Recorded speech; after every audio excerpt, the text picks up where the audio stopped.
boutique minuscule, un employé, voilà, marge énorme. Ils sont à facile entre 800 et 1000 euros de chiffre d'affaires par heure sur cette petite boutique qui tourne et qui carbure. J'étais en mode, vas-y, faut qu'on le fasse, etc. En fait, je pense que il faut comprendre le bon endroit où le mettre, il faut comprendre, je pense, le marketing d'influenceur. Je m'attendais à ce que tu dises, j'ai booké un mec genre CSI qui va décrypter, Non, mais non. c'est 1000 fois mieux. Ouais. Je veux commencer, Paul, par un sujet où tu es peut-être le seul qui peut m'aider. Vas-y. Mes voisins ont une femme de ménage, tu vois, qui est une femme d'une cinquantaine d'années. Ok. Et elle se balade dans la rue et je vois qu'elle a un t-shirt où il y a marqué OnlyFans. Et c'est ça un truc que tu vois souvent en Thaïlande. Des gens avec des t-shirts OnlyFans, des t-shirts Pornhub, les gens ont des stickers Pornhub sur leur voiture. Et tu comprends pas pourquoi ils l'ont mis. J'imagine qu'ils savent pas ce que c'est censé être. Mais comment est-ce que ce t-shirt est arrivé dans les mains de cette personne? Pourquoi est-ce que les gens dans les marchés vendent des t-shirts OnlyFans, Pornhub, etc. Est-ce que tu as une opinion sur cette question? Je pense qu'il se passe deux choses. Un, c'est tout ce qui est les vêtements usés. Qu'en Europe, qu'on donne à Emmaüs, les trois quarts de ce que je sais, ils vont en fait en Afrique Ouais. ou aux Philippines. Donc c'est pour ça que des fois, tu vois, aux Philippines, vous voyez souvent des gens avec genre maillot AS Saint-Etienne, toi, Ok. ou maillot FC Valenciennes, des trucs un peu random. T'as ça, et aussi en Chine, ils font beaucoup de production où ils pensent qu'un truc va fonctionner. C'est peut-être OnlyFans, et en fait, Ouais. personne va acheter un truc OnlyFans. Ils ont dû voir, putain, OnlyFans, c'est en train de traîne de porc. Il y a un truc à faire. Donc après, ils ont produit 10 000 t-shirts, personne n'en veut. Et ils sont là, ils les envoient sur le marché thaïlandais où ils savent pas ce qu'ils achètent. Donc c'est ce qui se passe en fait, c'est que tu peux avoir des vêtements vraiment pas chers. Puis il y a ces deux canaux-là, quoi. Bah, tu vois, je savais que tu allais pouvoir répondre à ce mystère. Peut-être qu'à 50 ans, tu peux encore faire des Je sais trucs. Hein. pas, peut-être C'est que derrière il y avait le lien, en fait, j'ai c'est pas ça. vu.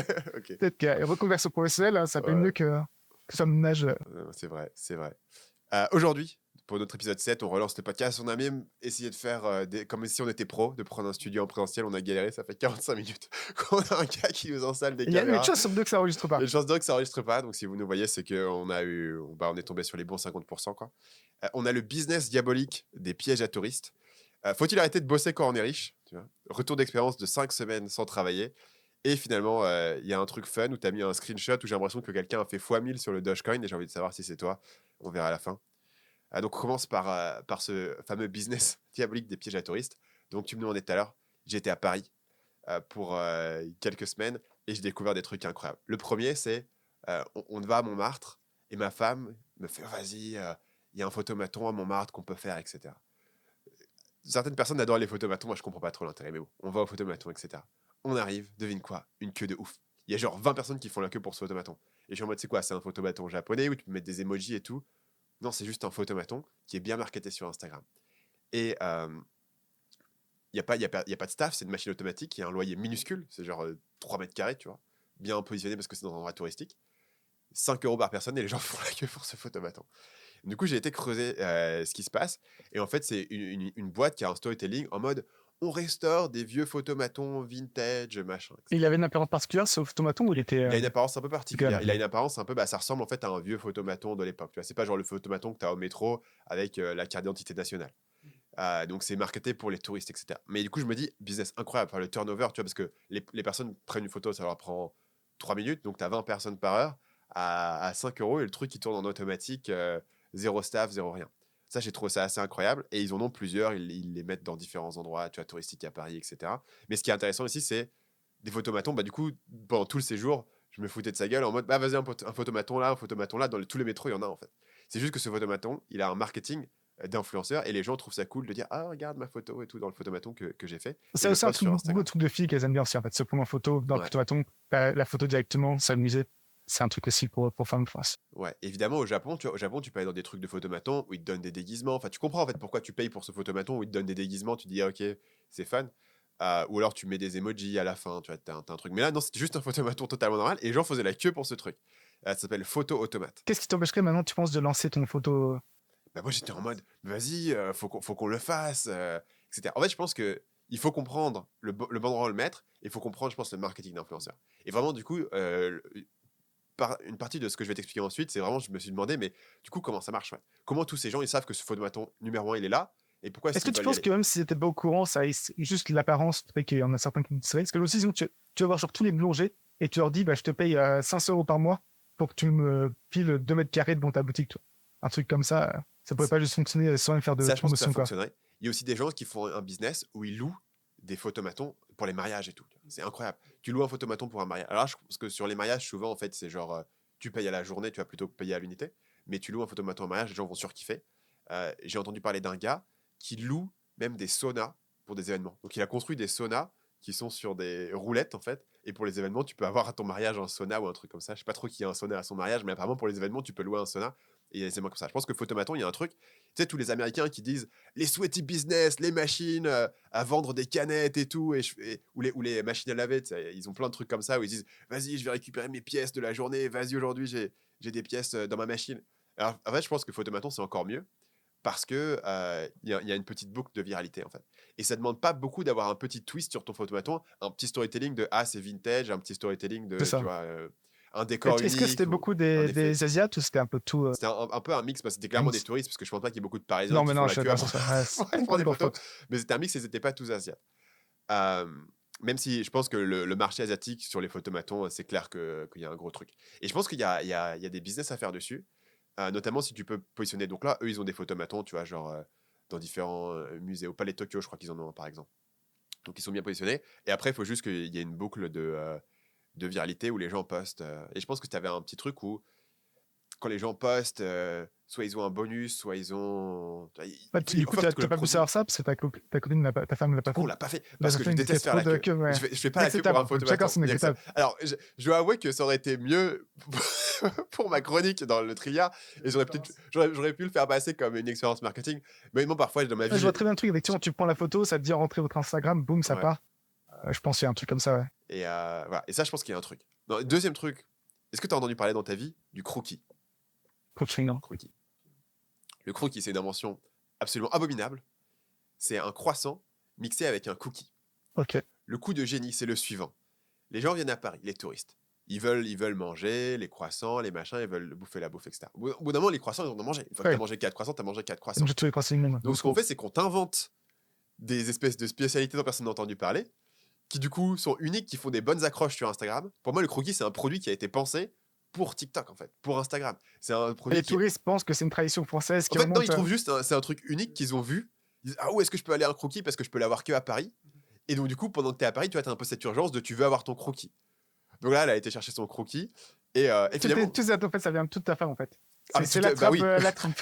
Tourisme par action, si on Exactement. voit, il y a le temps, elle te Mais à chaque fois, je rapide, lui quoi. pose des questions. Je fais, donc, du Pourquoi coup, ton croquis, où est-ce que tu en as entendu parler? Ça t'a coûté combien? Est-ce qu'ils t'ont obsédé sur quelque chose, etc. Beaucoup de recherches de marché. Et là, je pense qu'il y a plein de trucs qu'on peut faire. Donc, tu pourrais faire Krizza, tu vois, un croissant pizza. Tu pourrais faire un truc, j'ai une idée, un smoothie, tu vois, pas un smoothie, un smoothie. C'est un smoothie avec un café, tu vois, c'est un smoothie caféiné. Je pense qu'il y a un milliard de trucs que tu peux faire. En fait, tu combines juste 2 trucs d'éléments, tu fais croire aux gens que c'est un, Bah, que t'as c'est un les vrai élément. truffles. C'est quoi, truffles, c'est ça, c'est vrai?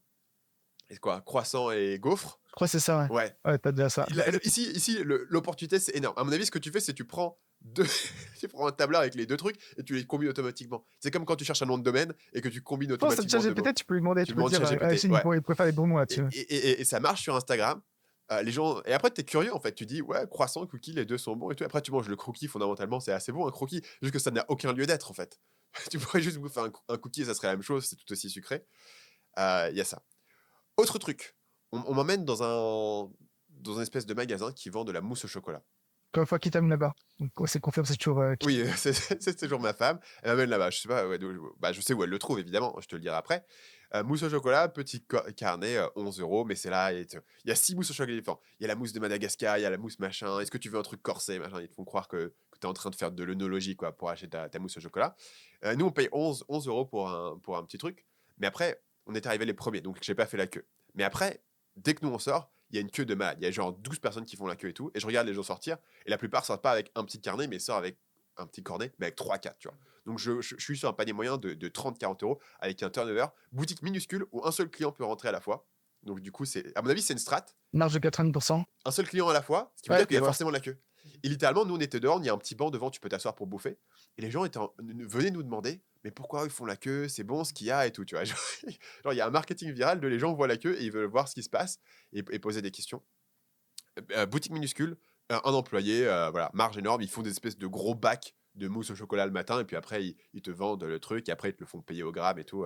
Voilà. Et en gros, j'étais en train de calculer, à mon avis, ils sont à facile entre 800 et 1000 € de chiffre d'affaires par heure sur cette petite boutique qui tourne et qui carbure. Donc du coup, je lui ai demandé, du coup, où est-ce que tu en parles de ces trucs-là, et notamment la mousse au chocolat? Donc, je découvre un compte Instagram d'une fille qui s'appelle Estelle. Le compte s'appelle Elle vous guide. Donc, elle fait du contenu. C'est une Française qui fait du contenu en anglais à destination des touristes. Toutes les vidéos, c'est coucou, c'est Estelle. Aujourd'hui, je vous parle des 3 meilleures boulangeries de Paris avec les adresses, etc. Et elle a fait une vidéo du coup sur la mousse au chocolat, la meilleure mousse au chocolat de Paris. Tu vois, vidéo bien filmée, etc., bien chiadée. 1 million de vues. J'arrive pas à savoir si c'est sponsor. Parce qu'il n'est pas marqué hashtag sponsor sur ses contenus. Donc j'ai l'impression qu'elle n'est pas sponsor, ce qui serait absolument une folie parce qu'elle a drivé. Tu vois, imagine sur 1 million de vues, si une personne sur 1000 sont venues dans ce Ça me magasin, paraît très étonnant, ouais. 1000 clients, 34 CA qu'elle peut driver pour ce magasin, en partant du panier moyen de 30 euros par personne. Et du coup, je me pose vraiment la question de... pour elle, ça peut être un business énorme en fait.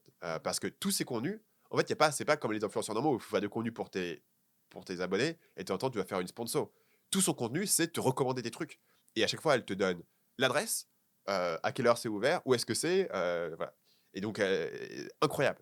Je pense que sponsor, c'est quoi? Tu penses que c'est vraiment pas sponsor qu'aucun sponsor? Parce que de toute façon, elle fait quasiment pas de thunes, même avec 1 million de reach. Instagram, est-ce que tu fais grand-chose avec ça? Je pense que, à mon avis, je pense qu'il doit y avoir des sponsors là-dedans. Mais peut-être parce qu'elle n'a pas commencé à très longtemps, tu vois. Ouais, ça peut-être que récemment, il y a quelqu'un. Maintenant, elle va se faire contacter de tous les côtés. Ouais. Ou alors qu'elle les disclose pas, mais je pense que maintenant tout le monde sait que tu es censé les disclose. Après, peut-être que parfois elle fait des vidéos qui vont faire du reach et il y en a d'autres qui sont sponsors. Je vais pas regarder tous ses posts s'ils sont sponsors, mais en fait, je pense que ça, c'est une opportunité énorme pour une personne qui est un peu dans la démographique du je pense, féminin, etc., du tourisme, où tu es en mode, tu es sur ta ville. Tout ce qui est autour de Paris, ça me fout. Tout ce qui est French parisienne, c'est. Nous, on connaît la France, on connaît Paris, on comprend pas pourquoi. Mais effectivement, notamment le marché asiatique, ça me pousse à chaque fois. Et là, sur Instagram, c'est monstrueux. Gros truc, je me dis, le trafic qu'elle peut driver pour ensuite les gens, ce qu'ils vont payer et tout, c'est incroyable. Un dernier truc que j'ai vu, là pour le coup, t'es au plus grand cœur du tourisme. Mais c'est marrant parce que Kim m'a dit que la manière dont c'est marketé dans les activités non touristiques à faire à Paris. Okay. Mais devine où cette activité est. Elle est devant la putain de Notre-Dame, tu vois. Ils ont mis ça. Et en gros, ils prennent ta photo. C'est un petit coin secret. Ouais, un petit coin secret, pas trop connu, tu vois. Seulement les insiders connaissent, tu vois. Faut vraiment être un Parisien depuis 15 ans pour connaître l'église de Notre-Dame. Ils prennent ta photo et après, ils impriment comme si c'était dans un vieux journal.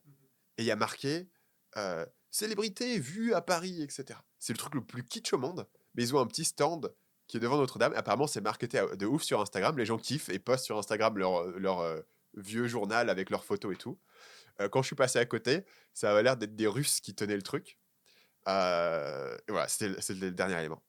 Donc, finalement, moi, ça m'a vraiment fait penser à tous les trucs de pièges juristes que tu pourrais inventer. Et il y en a un auquel je crois à fond, et tous les gens à qui je l'ai pitché, qui étaient un peu des touristes asiates, etc., ils ont kiffé. Tu sais que les gens aiment bien aller dans des lieux pour prendre des photos. Souvent, ils vont dans un café juste parce qu'il y a une jolie photo à prendre. Et que souvent, le croquis, pourquoi tu l'achètes, c'est aussi pour pouvoir poster sur Instagram un truc marrant de tes vacances à Paris, qui va faire dire aux gens, waouh, ça a l'air trop bon et tout. Il y a aussi des musées, par exemple, qui sont en fait juste des musées qui sont là pour prendre des photos intéressantes avec des perspectives, des machins. Je me demande s'il n'y aurait pas un truc où tu pourrais faire un lieu, un espèce de café ultra bien décoré, avec de la bouffe, mais juste en plastique. Et où les gens peuvent prendre des photos avec un festin énorme où ils ont commandé tout ce truc de bouffe, mais c'est en plastique comme dans les restos japonais. Où... C'est 100% second degré, du coup, tout le monde est au courant. C'est vraiment même la. Ouais, mais en fait, à mon avis, juste ce pitch, les gens diraient ah ouais, c'est trop drôle, tu peux prendre ta photo avec un gâteau géant, tu peux avoir un burger de trucs, parce que pour le commander en vrai, ça te coûterait une blinde, tu vois, mais là, tu peux payer 10 balles et faire toutes tes photos. Et à mon avis, en termes de photo op, tu pourrais marketer quelque chose et ça marcherait, il y aurait une clientèle pour ça. Idée de business chelou, mais je pense que sur les trucs de touristes, à Paris, c'est incroyable. Ah, il y a plein de choses à faire. Voilà. C'était le business diabolique des pièges à touristes. J'espère que vous avez apprécié ce titre.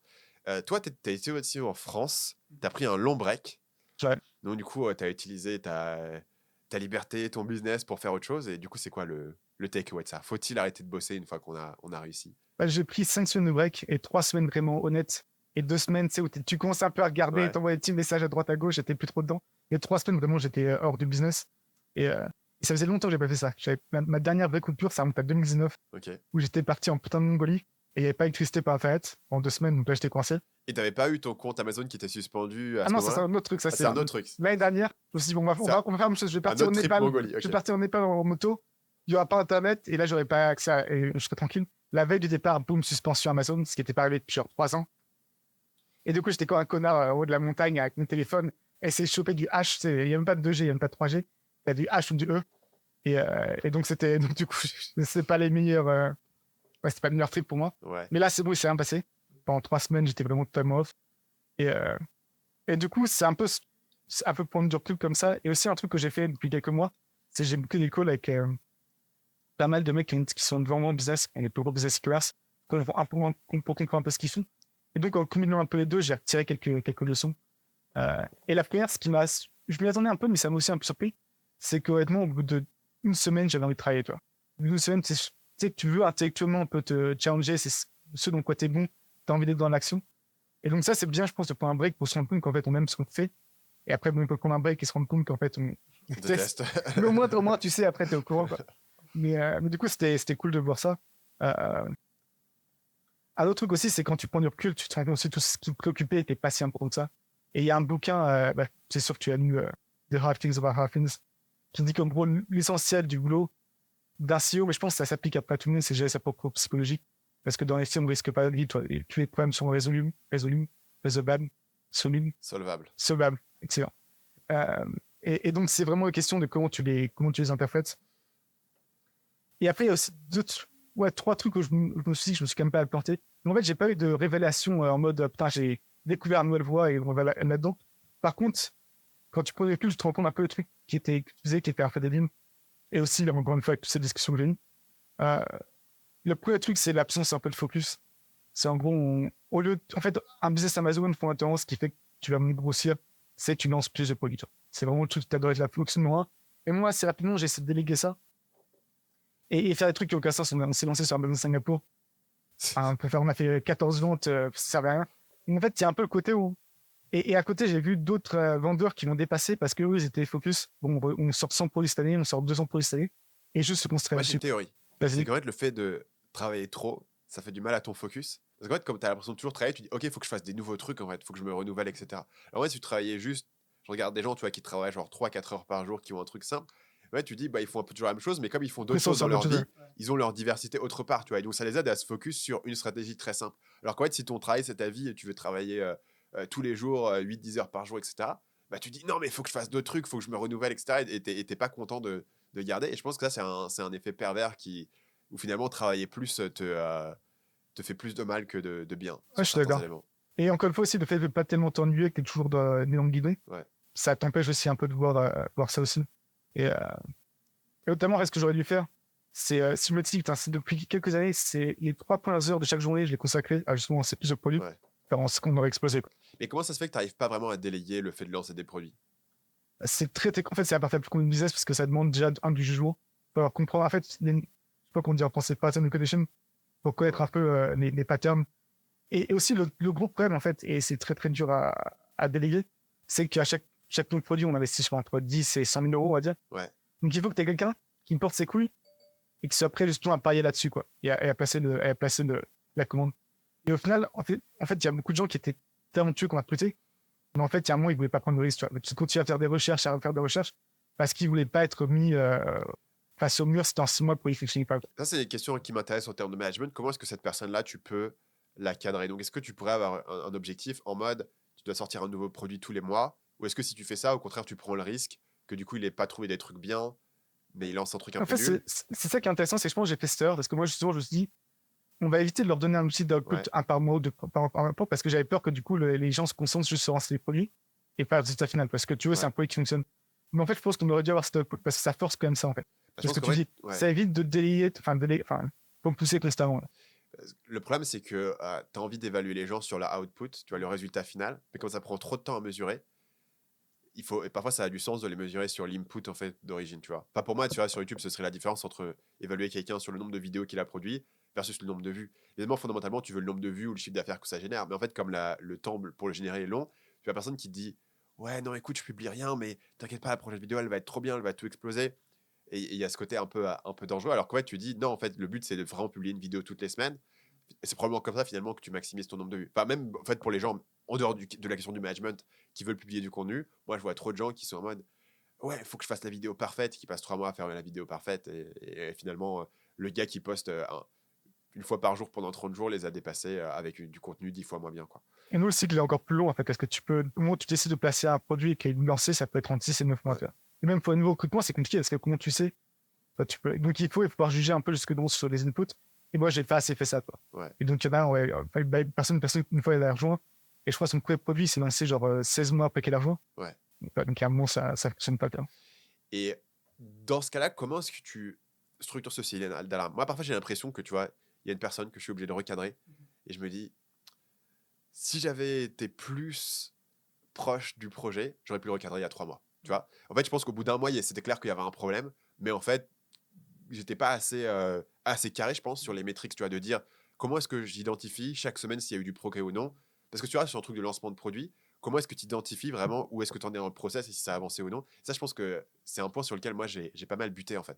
De savoir à quel point est-ce que moi, je dois être impliqué dans le truc, parce que le but, évidemment, c'est de le déléguer, versus donner trop de liberté à la personne, mais elle va commencer parfois à prendre trop de temps ou se coincer ou procrastiner ou justement pas avoir le courage de lancer le truc. Et du coup, forcément, c'est plus facile de délayer le lancement. Pour nos produits, moi, la solution que j'ai trouvée, c'est de moi être le moteur. Donc, c'est moi maintenant qui initie cette partie. Par exemple, si justement la dernière partie à déléguer, c'est celle-là. Ouais. Donc, c'est vraiment, en fait, c'est la génération de revenus, toi. Pour toi, c'est la création de contenu. Ouais. En fait, il y a une partie où ça a du sens de le garder. Et après, le second aspect, et c'est très con qu'on en parle, mais c'est juste la accountability. C'est chaque semaine, qu'est-ce que tu as fait? Qu'est-ce que tu pourrais faire? Qu'est-ce que tu as fait? Qu'est-ce que tu peux faire? Et tu peux assez facilement, du coup, voir. Et ça, tu le fais sur un appel? Ça, sur un appel, et tu vas avoir un agenda aussi, même sans appel. Tu peux voir, même, tu fais presque par jour, en fait. Tu peux voir si la personne, quand tu demandes qu'est-ce qui manque, qu'est-ce qui bloque, elle te répond. Si tu la laisses toute seule pendant 3 mois, c'est là que tu prends le risque un peu au bout de 3 mois, se rendre compte qu'elle hésitait. Et aussi, c'est un truc que j'ai appris, c'est que les gens ne vont pas venir vers toi en disant je galère ou je sais pas quoi faire. En fait, tu peux leur dire 1000 fois, si tu as une question, si tu galères, viens vers moi. En fait, ils vont jamais oser. Mais en fait, tu fais, vas-y, c'est la merde, appelle-moi maintenant. Tu les appelles et en fait, tout d'un coup, ils sont open. C'est ça. Et tu avais l'impression de dire, en fait, qu'est-ce qu'il fait? Il communique pas et tout. En fait, toi, tu vas vraiment le challenger. Et je pense qu'il y a cet enjeu de dire, tu veux donner maximum de liberté aux gens pour qu'ils puissent faire les choses, mais il faut que tu comprennes quels sont les bons signaux d'alarme et surtout la fréquence, le feedback loop. Et moi, je pense que parfois, le feedback loop chez nous, il est trop long parce qu'on fait des plans de 90 jours. Et donc, tu vois, au bout de 12 semaines, c'est genre, le projet, il est bloqué. Tu vois. Et maintenant, nouvelle recrue, maintenant, ce qu'on fait, ce qui peut paraître un peu extrême, mais on fonctionne bien, c'est toujours me dire qu'est-ce que tu as fait aujourd'hui, qu'est-ce que tu vas faire demain, qu'est-ce que tu as fait. Et tu le fais sur quel format ça? Sur Slack, tu t'envoies sur Slack comme ça, j'ai fait ça C'est aujourd'hui. marrant, je viens de commencer ça avec l'équipe il y a 2 jours. Okay. En fait, on se rend compte, en fait, on revient à des trucs un peu de base. Des trucs de base. Et vraiment, parce que j'étais au téléphone mardi avec le gars qui est chef des opérations, tu vois, chez nous. J'étais en mode, mec, mais qu'est-ce qu'on est en train de faire? On est en train de réinventer la roue, le truc le plus simple au monde du management, tu vois. De demander aux gens ce qu'ils ont fait aujourd'hui à la fin de la journée. Enfin, c'était absurde de dire, mais on est en train de parler d'un truc, mais ce truc-là, toutes les entreprises au monde le font. Qu'est-ce qu'il faut sur moi, ce que je pense qui nous bloquait, c'est un peu le sens, on nous donne l'autonomie, la liberté, t'as pas envie de cliquer, tu vois. Exactement. Mais en fait, c'est du. Enfin, c'est. La personne, si elle sait déjà ce qu'elle va faire, de toute façon, ça lui prend 30 secondes à écrire. Et si elle ne sait pas, c'est qu'elle a la merde. Ouais. En fait, et surtout, si tu te présentes comme ça, tu dis en gros, ça permet d'être au carré, moi je sais ce que tu fais. Ouais. Je pense que c'est obvious, quoi. Mais c'est obvious, mais putain, 5 ans pour y arriver, quoi. Pareil, en fait, c'est exactement pareil. Donc, il y a ça vraiment se concentrer sur les bonnes parties du business. Et il y a aussi beaucoup en recrutement. En fait, en recrutement, c'est assez impressionnant parce qu'en final, je pense qu'on a recruté plus de 100 personnes l'un dans l'autre. Maintenant, une équipe de peut-être 30 environ. Donc, ça montre qu'il y a quand même pas mal de turnover. Et déjà, la première chose du recrutement, c'est recruter que quand c'est absolument nécessaire. Et recruter que dans des rôles qui, justement, génèrent des revenus ou gèrent directement les opérations. Nous, je pense qu'on va trop facilement écouter un peu les trucs annexes. Ouais. En anticipant la growth, on va dire, de l'année prochaine, on va faire x3. On va recruter ça, excusez-moi, c'est ce qu'on appelle une purple. Et après, tu veux pas virer les gens parce que toi, t'as mal calculé ta growth, tu t'es un peu coincé. Et surtout, tu rentres un peu dans une dynamique au plus haut. Actuellement, on est genre 50-55, mais c'est beaucoup de Chinois dans l'équipe Western que moi, je gère directement. Au plus haut, maintenant, on est peut-être 30 maintenant. Au plus haut, t'es 50. Et en fait, 50, t'es dans un cycle continu de product management. Donc, t'as toujours 2-3 personnes qui viennent de recruter, donc ils sont pas d'essai, donc faut les suivre. Ouais. T'as 2-3 personnes qui performance sont mauvaises. T'en as un, son grand-père est décédé récemment et un qui vient un burn-out. En fait, t'as toujours des problèmes à gérer. Et à moins que t'aies vraiment une très bonne capacité à compartimentaliser, justement, ça va un peu t'infecter dans ta journée. Tu auras beaucoup moins d'attention à justement attribuer à cette partie. Et t'as quoi comme structure? C'est-à-dire, les gens, ils vont directement te parler ou est-ce que t'as un numéro 2 qui gère les équipes? Non, moi en fait, et ça c'est un truc, c'est à un moment j'avais 8 direct reports. Non, en fait, c'est ingérable. 1000 personnes qui font des boulots différents. En fait, tu te rends compte quand tu leur performance review, t'as un peu du mal à te souvenir. Enfin, cette personne elle a fait ça. Et en fait, tu leur parles et tu as l'impression de leur avoir parlé. En fait, tu t'aperçois qu'il y a 3 mois, tu leur avais dit la même chose. Et que le projet en était au même moment, que tu t'aperçois pas de la différence. Tu n'arrives pas à suivre le fil des projets, en fait. C'est ça. Donc, je pense que c'est ce que tu sais, c'est avoir un feedback loop plus proche et avoir moins de gens à gérer aussi. Mais du coup, non, maintenant, j'ai 4-5 reports qui ont même tous leurs reports. Ok. Ouais, donc tu restes la personne qui pilote les trains, quoi. Parce que moi, j'essaie d'en avoir un seul, en fait. Bah, je pense que c'est bien si t'arrives à ça. C'est très bien. Surtout, toi, encore une fois, c'est encore différent parce que tu payes la partie création de contenu. N'est-ce pas, faut déjà dessus. Recrutement aussi. Recrutement, on avait une approche un peu, je crois, déjà un peu parlé. On approche, on recrutait beaucoup un peu tout ce qui est misfits, donc des gens qui est atypique, on va dire. Atypique. Et en fait, en regardant un peu, t'as des fois de bonnes surprises. Donc, ça, c'est super, toi, c'est cool, c'est gratifiant. Mais on a tellement d'histoires de tarés. Et même maintenant, tu vois, maintenant que je regarde en arrière, il y a un mec, quand même, il a réussi à se présenter à l'entretien. Il était high, clairement. Il était tué, ça se voyait. Et moi, mon réflexe, c'était pas, bon, bah, c'est mort, toi. Quel esprit créatif. J'étais après, ce qui est plus de la weed, c'est pas si mal que ça, tu vois. Ouais, après. Peut-être qu'il est un peu stressé. J'étais là, ouais. Ok. Limite, enfin, bon signe, tu vois. Bon signe. Et aussi, un autre truc aussi que j'ai appris, c'est que je me dis, en fait, si quelqu'un est difficilement employable dans un vrai boulot, en fait, c'est parfait pour lui. Il va nous rejoindre et il va être super motivé et il va faire un super taf parce que, mais en fait, non, les gens raisonnent pas comme ça, tu vois. S'ils sont pas employables pour notre boulot, généralement, même chez toi, ça va pas fonctionner. Forcément.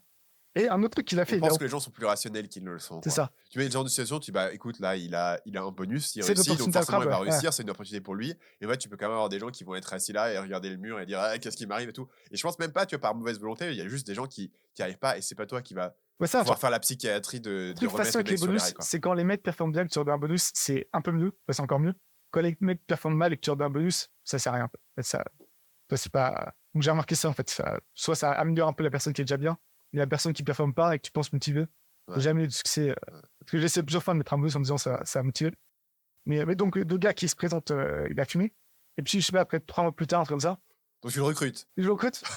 Et il nous annonce sur Slack, on a un channel pour dire quand t'es en congé ou que t'es malade, je vais être malade pour la semaine. On a dit, je vais être malade pour la semaine. En fait, c'est un peu bizarre. Comment tu sais que tu vas être malade pour la semaine? On sait pas. Et son manager, qui était un peu, je sais pas si c'était en pote, mais il l'a sur Steam, en fait. Et il voit le gars jouer au nouveau jeu, son jeu préféré venait de sortir cette semaine, et il le voit faire 80 heures sur le jeu dans la semaine, tu vois.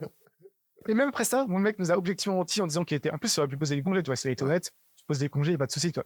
Non, tu déclares un congé maladie, à l'avance, tu passes ta semaine à jouer à ton jeu vidéo.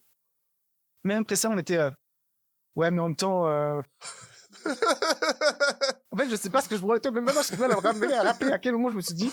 En fait, quand t'es dedans, toi, la personne, c'est un être humain. Toi, tu trouves des raisons, peut-être que ça va pas. En plus, oui, je me rappelle à cette époque, il est cassé avec sa copine. Mais en fait, il y a un moment, tu dis, en fait, c'est pas ton problème, toi. Il y a un moment, tu peux séparer les choses. S'il est nerveux et qu'il a besoin de fumer la weed pour entretien, c'est pas ton problème. C'est à toi de dire non, bah, c'est pas ce qu'on veut dans la boîte. Il y a un moment, faut mettre les. Faut. Et donc maintenant, on a une approche beaucoup plus directe, vraiment. T'ajoutes tout le monde sur Steam maintenant. C'est ça, comme ça on traque on les traque. Mais non, mais ouais, surtout ce qu'on a fait, c'est vraiment côté un peu sur le potentiel, tu vois. Notamment, moi, je faisais un peu les entretiens à l'inspiration, tu vois. C'est vrai, je sens bien ce gars, il y a un truc. Et après, en plus, ce qui se passe, c'est dès que tu commences à avoir un appui positif sur la personne, tu vas trouver plein de trucs en positif. Et à l'inverse, en négatif, tu vois, dès qu'il y a une personne que tu la sens pas, tu te dis, ouais, en plus, il y a ça, il y a ça, il y a ça. Donc ça sert pas à grand chose. Donc maintenant, c'est vraiment, notamment l'entretien, lui donner un job test. Un test job, un truc représentatif de ce qu'il va faire et voir comment la personne performe. Et avoir ça comme point central, en direct. Et nous dire, bah, explique ton raisonnement pendant que tu fais. Et t'as plein de trucs, notamment, on a pour le boulot, vous pouvez être bon sur spreadsheet, tu vois directement. Est-ce que la personne joue sur spreadsheet quoi, est-ce que la personne, tu lui donnes de la data, elle va directement voir, ok, ça c'est une anomalie. T'as plein de trucs, tu peux tester très facilement. Plutôt que juste concentrer un peu sur le potentiel de la personne. Et aussi, et donc ça, c'est la partie vraiment hard skills, on essaie d'en mesurer, on essaie des tests. Parce que c'est marrant, parce que en fait, tu trouves pas si facilement de tests de QI pour recruter, parce que c'est interdit légalement aux US. Donc, tu as plein de tests un peu alternatifs, tu vois. Et c'est aussi, mine de rien, en filtre au début, c'est bien, toi. Parce qu'en fait, si la personne, elle est vraiment limitée, effectivement, il y a des boulots qui sont pas accessibles. Ça va peut-être être un business, d'ailleurs, les tests. Il y en a plein. C'est un gros business, ça. Il y en a plein, mais en fait, j'ai l'impression qu'il n'y en a aucun qui est marketé vraiment. Tu vois, j'ai toujours l'impression que j'arrive sur le site, c'est un truc méga corporate, faut être, tu vois, c'est vendu à Ford et à Toyota. C'est ça qui est fascinant, c'est qu'en fait, aux US, les tests de QI ont été interdits parce qu'on sait comme discriminant. Et en fait, il faut que ton test collectif, il soit lié aux demandes du boulot précisément. Donc, en fait, c'est pour ça que c'est très corporate, en fait. C'est du coup, il faut que tu aies un test qui soit vraiment par rapport à telle position chez Toyota, tu vois. Mais du coup, pour les entrepreneurs du web, tu vois, est-ce que tu pourrais pas avoir un test? Moi, je me dis, tu Bah, vois, il y a, y a un s'il y avait site un qui test s'appelle auquel je croyais. et qui est assez cher, qui est Test Gorilla, Ok. qui est pas mal. Mais ils ont que 4 tests gratuits et il y a un thème vraiment problem solving qui est pas mal. Il y a un autre truc aussi que je me suis rendu compte avec ce test, c'est que on va besoin du revenu universel, quoi. Parce que je t'ai mis le screenshot et on le mettra peut-être sur la vidéo. On est genre 1200 candidats. Et justement, c'est un test collectif un peu de base. Et genre, je crois, à la fin, dans le top 20, parce qu'on a fait faire, en gros, une dizaine de nos employés à nous, on les a fait faire le test. Et dans le top 20, on avait 10 de chez nous, 10 autres. Donc, t'as genre 1100. Donc, le niveau moyen, en fait, des gens dans le monde, intellectuellement, tu te dis, putain, ça bloque un peu, toi. Et qu'il y a plein de boulots qui sont juste pas accessibles et que il va falloir trouver une solution. Ouais. Il y a un truc qui colle pas. Il y a un truc, il y a un cut-off de QI pour pouvoir participer à l'armée américaine. Ok. De genre, tu vois, si tu as moins de 89 de QI, je sais pas exactement quel chiffre, tu peux pas participer à l'armée américaine parce que littéralement, il y a aucun job. On peut pas te demander de nettoyer des toilettes sans que tu sois un danger, tu vois, en situation de crise, etc. Il y a un cut-off. Et en fait, il y a genre 15-20% de la population qui sont en dessous de ce cut-off, quoi. Où l'armée se dit, cette personne, on peut l'utiliser nulle part. Elle peut pas tenir un fusil, on peut pas lui demander de faire quoi que ce soit. Et c'est là où les questions de mérite, elles se butent un peu. Le mérite, qu'est-ce que tu veux faire et là, en plus, c'est assez violent ce test parce qu'en fait, il faut que tu allumes ta webcam pour voir que la personne ne triche pas, toi. Ouais. Et donc, tu vois des gens qui, pendant 9 minutes, galèrent sur la première question. Un truc qui, moi, me paraît quand même pas très, très compliqué. Et tu dis, effectivement, après, comment, dans la vie de tous les jours, ils font pour. Tu sais, il y a un moment, c'est difficile, quoi. Ouais. Donc, ça, c'est un autre truc que j'ai appris, c'est qu'en fait, notamment quand nous, on a ouvert le recrutement et je pense aussi, on va pas se mentir, on a un peu target l'Inde. Et donc, en Inde, je pense que tu as un gros taux de gens qui sont un peu plus en galère à ce niveau-là. Tu vois vraiment la différence, que pour le coup, c'est assez violent. Et je pense qu'il y a plein de questions. Mais on a fait un peu recrutement Europe de l'Ouest, Europe de l'Est et Inde, et tu vois comme les gaps, quoi. Et par contre, l'Europe de l'Est, tu es un peu au-dessus de l'Europe de l'Ouest en termes de résultats. Et on a fait Philippines aussi, c'était pas trop mal, c'était un peu en plein de l'Europe de l'Est. Mais donc, j'en reviens à mon truc, c'est vraiment essayer de recruter les gens tous, et les gens sur les trucs objectifs. Et après, la seule partie un peu subjective que j'ai l'impression qu'il faut juger, en fait, parce qu'on réfléchit souvent, il faut que la culture match et autres. Le seul truc qui me semble vraiment important, c'est un peu l'attitude des gens qui essayent de problèmes, tu vois. Est-ce qu'en gros, ils sont énergisés par les problèmes? Est-ce qu'au contraire, dès qu'il y a le moindre problème, ils vont abandonner? Ils vont venir se plaindre? Et ça, c'est vraiment ce que tu essaies de juger assez rapidement. Et je pense que c'est le seul truc culturel qui compte dans une boîte. Hein. De marquer ici une question, la question killer. Ah, ça, c'est ensuite un autre truc quand on m'a fait les recrutements. Et à partir management aussi, j'ai quelques révélations. Et une question qui, honnêtement, justement, est imbattable, c'est en gros, pour savoir si tu veux garder une personne, même si tu veux lui donner un bonus autre. En gros, si cette personne demain t'annonçait qu'elle partait, comment tu réagirais? Qu'est-ce que ça te fait? Est-ce que tu dis aussi que tu t'essaierais de la garder?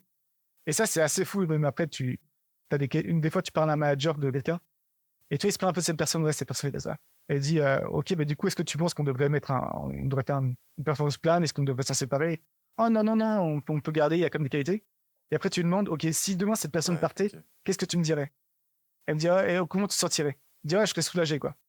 Et si effectivement, il y a un truc qui coince, quoi. Et généralement, vous pouvez réfléchir dans le business, même par rapport à des partenaires ou autres, c'est une question qui fonctionne très bien, quoi. Moi, j'ai souvent eu un élément sur ce truc de il y a des qualités, etc.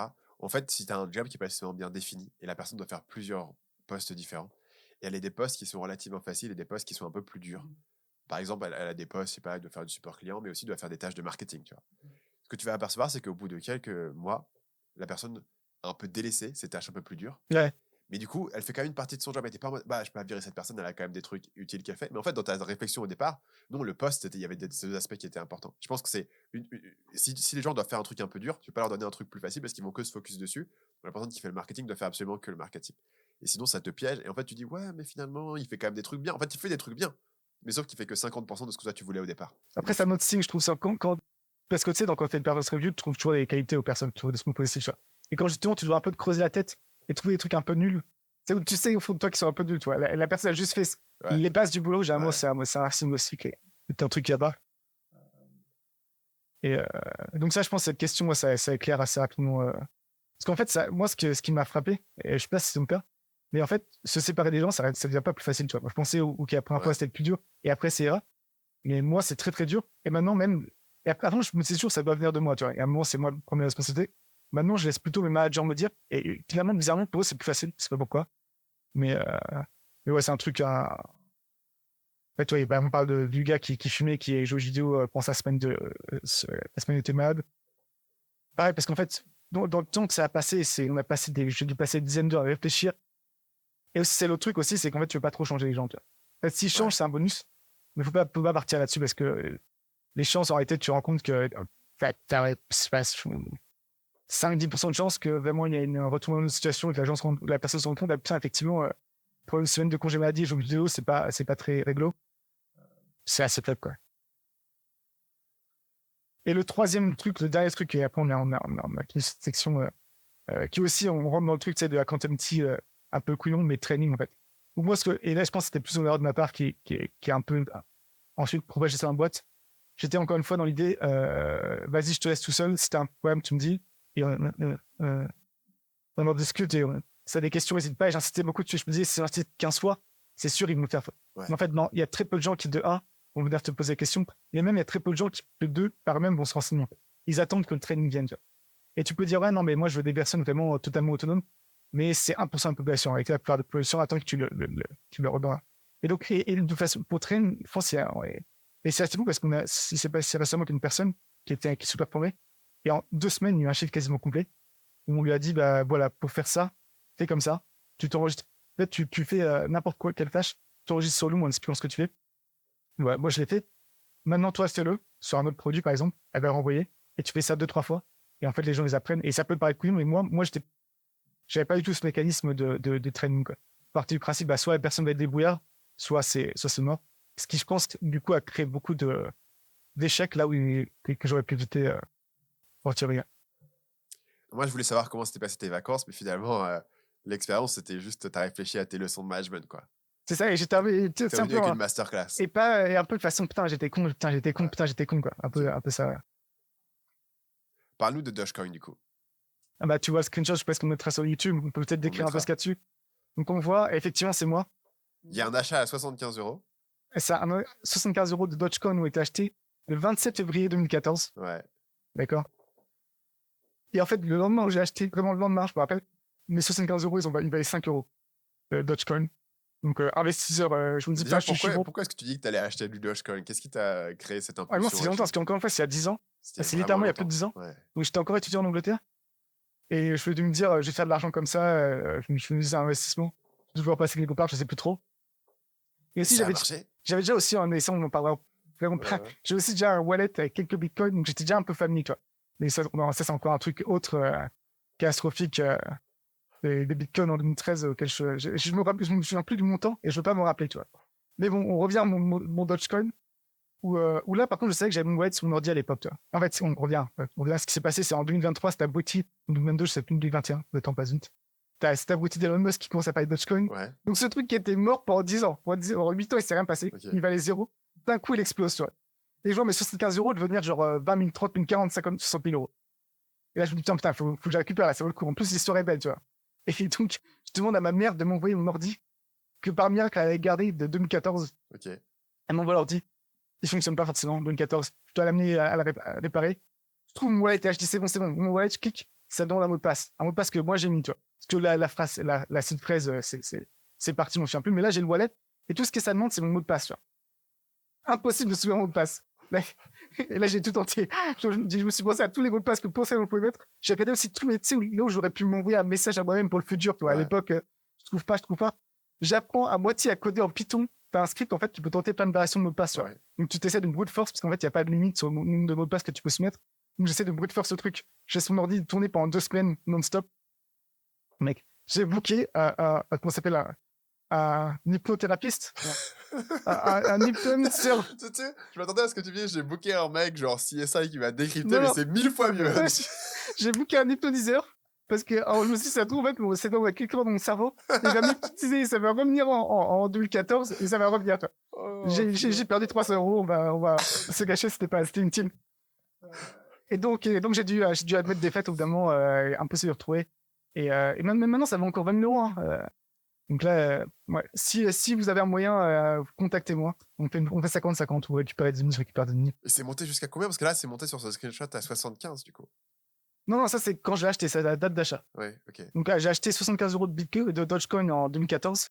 Et après, ensuite, quand Elon Musk il a fait ses tweets, c'est monté à 60, peut-être même 80 000 € et 75 €. Et maintenant, je crois que c'est redescendu, mais c'est assez haut encore. C'est encore 20 000 €, quoi. Incroyable. Ouais. Mon délire sur les anecdotes. C'est quoi, Paul, je suis très fier aujourd'hui parce que je pense que pour la première fois, mon putain d'appel à l'action, de s'abonner sur YouTube et de laisser un commentaire, Il est etc. valide. Enfin, il va être valide. Ça fait 4 épisodes que je le fais, que je passe pour un bouffon total. Qui sait même pas poster une vidéo. Le mec qui fait des vidéos depuis 10 ans et qui sait même pas poster une vidéo, qui poste son podcast que en audio. Voilà, je vous regarde dans la caméra. Aujourd'hui, c'est bon. Abonnez-vous à la chaîne YouTube du Trilliard.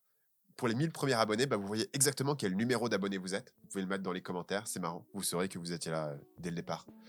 Merci à vous, c'est la fin du podcast. À la semaine prochaine.